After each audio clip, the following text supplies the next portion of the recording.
Hi everyone, welcome to Spriya YouTube channel. ನಾನಿವತ್ತು ನಿಮಗೆ ಬದನೆಕಾಯಿ ಮೆಂತಿ ಭಾಜಿ ಹೇಗೆ ಮಾಡೋದು ಅಂತ ತಿಳಿಸ್ಕೊಡ್ತಾ ಇದ್ದೀನಿ. ಸ್ಕಿಪ್ ಮಾಡಿದ ವಿಡಿಯೋನ ಕೊನೆವರೆಗೂ ನೋಡಿ. ಗ್ಯಾಸ್ ಮೇಲೆ ನಾನು ಒಂದು ಕಡಾಯಿನ ಇಟ್ಕೊಂಡಿದ್ದೀನಿ. ಅದಕ್ಕೆ ಒಂದು 4 ಸ್ಪೂನ್ ಆಗುವಷ್ಟು ಎಣ್ಣೆನ ಹಾಕ್ತಾ ಇದ್ದೀನಿ. ಇವಾಗ ಒಂದು 4 ಬದನೆಕಾಯಿನ ಎರಡೆರಡು ಹೋಳು ಮಾಡ್ಕೊಂಡಿದ್ದೆ. ಈ ರೀತಿ ನೋಡ್ಬೋದು. ಇದನ್ನ ಎಣ್ಣೆಯಲ್ಲಿ ಫ್ರೈ ಮಾಡ್ಕೋಬೇಕು.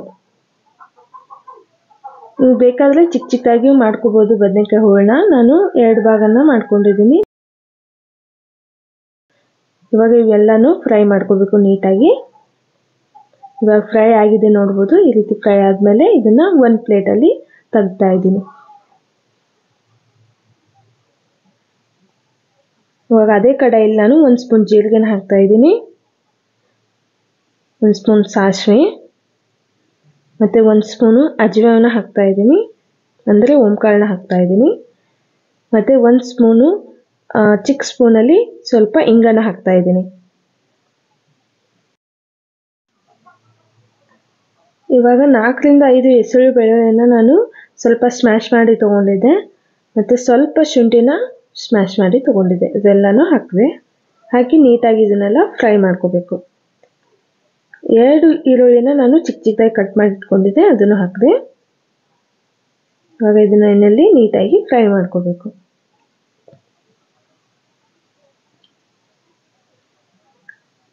ಇವಾಗ ನೋಡ್ಬೋದು ಸ್ವಲ್ಪ ಗೋಲ್ಡನ್ ಕಲರ್ ಬಂದಿದೆ. ಇದಕ್ಕೆ 2 ಹಸಿಮೆಣಸಿನಕಾಯಿನ ಚಿಕ್ಕ ಚಿಕ್ಕದಾಗಿ ಕಟ್ ಮಾಡಿ ಇಟ್ಕೊಂಡಿದ್ದೆ, ಅದನ್ನು ಹಾಕಿದೆ. ಹಾಕಿದಾದ್ಮೇಲೆ ನೀಟಾಗಿ ಸ್ವಲ್ಪ ಫ್ರೈ ಮಾಡ್ಕೋಬೇಕು.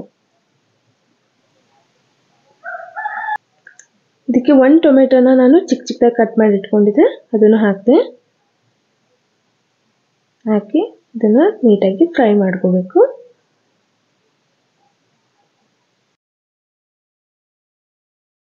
ಇದಕ್ಕೆ 1 ಸ್ಪೂನು ಕೊರಿಯಾಂಡರ್ ಪೌಡರ್ನ ಹಾಕ್ತಾ ಇದ್ದೀನಿ, 1 ಸ್ಪೂನು ಅಚ್ಚಕಾರದ ಪುಡಿನ ಹಾಕ್ತಾ ಇದ್ದೀನಿ, ಮತ್ತು 1 ಚಿಕ್ಕ ಸ್ಪೂನಲ್ಲಿ ಅರಿಶಿನ ಹಾಕ್ತಾ ಇದ್ದೀನಿ, ಮತ್ತು ರುಚಿಗೆ ತಕ್ಕಷ್ಟು ಉಪ್ಪನ್ನು ಹಾಕಿ ಇವೆಲ್ಲನೂ ಮಿಕ್ಸ್ ಮಾಡ್ಕೋಬೇಕು.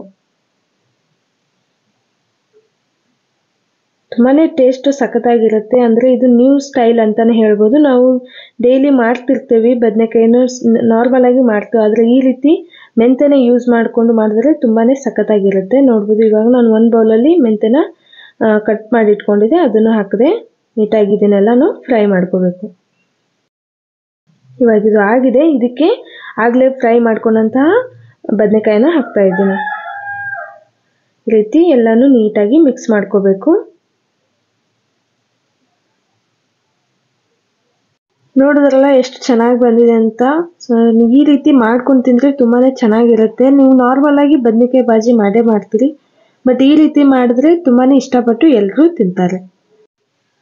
ಸೊ ಇವಾಗ ಇದು ಆಗಿದೆ. ಇದಕ್ಕೆ ಸ್ವಲ್ಪ ಕೊತ್ತಂಬರಿ ಸೊಪ್ಪನ್ನು ಹಾಕ್ತಾ ಇದ್ದೀನಿ ಮೇಲೆ. ನೋಡಿದ್ರಲ್ಲ ಎಷ್ಟು ಚೆನ್ನಾಗಿ ಬಂದಿದೆ ಅಂತ. ಟೇಸ್ಟೂ ಅಷ್ಟೇ ಸಖತ್ತಾಗಿರುತ್ತೆ. ಒಂದ್ಸಲ ಟ್ರೈ ಮಾಡಿ ಹೇಗೆ ಬಂತು ಅಂತ ನಂಗೆ ಕಮೆಂಟ್ ಹಾಕಿ. ತುಂಬಾ ಟೇಸ್ಟಿಯಾಗಿರುತ್ತೆ. ಸೊ ಈ ವಿಡಿಯೋ ನಿಮಗೆ ಇಷ್ಟ ಆದರೆ ಪ್ಲೀಸ್ ಲೈಕ್ ಮಾಡಿ ಮತ್ತು ಶೇರ್ ಮಾಡಿ. ನೀವೇನಾದರೂ ಫಸ್ಟ್ ಟೈಮ್ ನನ್ನ ವಿಡಿಯೋನ ನೋಡ್ತಾ ಇದ್ರೆ ಪ್ಲೀಸ್ ಸಬ್ಸ್ಕ್ರೈಬ್ ಮಾಡ್ಕೊಳ್ಳಿ ನನ್ನ ಚಾನೆಲ್ನ, ಮತ್ತು ಪಕ್ಕದಲ್ಲೇ ಇರುವ ಬೆಲ್ ಐಕನ್ನ ಪ್ರೆಸ್ ಮಾಡಿ. Thank you for watching.